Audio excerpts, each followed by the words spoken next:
the sky's the limit. It just takes a positive outlook, a positive approach. You can always get a good sermon, a good life lesson at Neville's Chapel in Mount Pleasant, Texas. And if you have a positive outlook and a positive approach, you can do anything. But even with all his good news, Associate Pastor Sean Finley can also share what it's like when things go horribly wrong. You probably don't like to talk about it anymore, do you? It sounds like it was a bad day. That was about 10 minutes before quitting time. Quitting time 13 years ago when he worked in a machine shop and slipped. A manual punch press powerful enough to bend and break metal came crashing down on his left hand. Foot hit the pedal, and hand was in no man's land. 13 painful and unsuccessful surgeries later, he decided to let his now useless left hand go. And it's amputated about right here. Any regret at all at the choice you made? Absolutely not. Absolutely not. If I had to do it all over again, knowing what I know, yes, I'd make the same choice. But even an amputee with a positive attitude, with a working prosthetic hand, Tell him hi, wave at him. And blessed to be able to babysit his 1-year-old granddaughter in his church office. He says, nope, gonna be camera shy today. Still wanted so much more. But there's so many things, even though it's open and closed and it does help everyday function, there's still so many things that it does not do.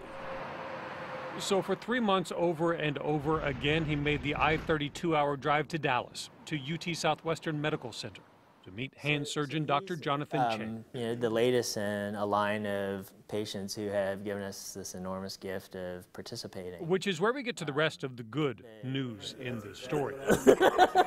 By studying volunteer patients like Pastor Finley, Dr. Chang and his team have managed to attach sensors to prosthetic hands and wire them directly to the nerve endings in a patient's arm. They're getting closer to having amputees feel and move the hands and fingers they lost all over again. It felt like I was getting sensation from the thumb all the way to the pinky and even across the hand at points. So you actually had some sense of feel? Oh, yes. Yes. It was eye-opening. It was pretty awesome. I can't imagine what that was like after several years of nothing. It's pretty exciting. It's pretty exciting. It has a huge amount of promise to be able to allow patients like Sean to control the robotic digits on their hand independently, like what you would need to type on a keyboard or play on a piano. And we anticipate that that's something that we can accomplish within the next 2 to 3 years. Right now in the United States, there are an estimated 18,000 people like Sean Finley, hand or arm amputees, and many of them veterans.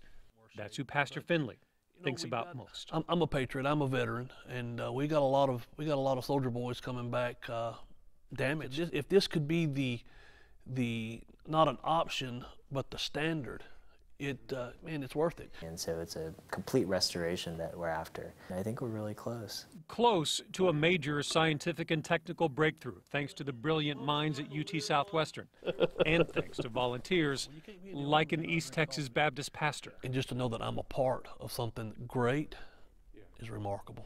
And a few years from now, what a remarkable day that would be. In Mount Pleasant, Kevin Reese, Channel 8 News.